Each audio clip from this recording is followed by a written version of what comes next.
49 offshore accounts talagang kamuntik na po akong nahulog sa upuan ko. Talagang nakakabigla po talaga ito. I myself did not expect this. Kaya nga po ako tumawag ng press con kagaya nito. Pagtulungan po natin. Colleagues sa Congress, when they were invited to witness the demonstration, nagkukomplain nga po sila eh. Sabi nila, why was it prototype? A prototype is a customized machine but not produced yet.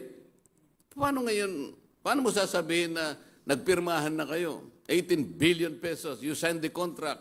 There's already a notice of award without even presenting that these machines are the ones that we need. Nag-work ba yung hybrid? Eh yung nga yung separate applications, hindi nga nag-work. In Congo as well as in Iraq. Paano pa yung combined application? There is no precedent yet. 18 billion pesos. The biggest contract ever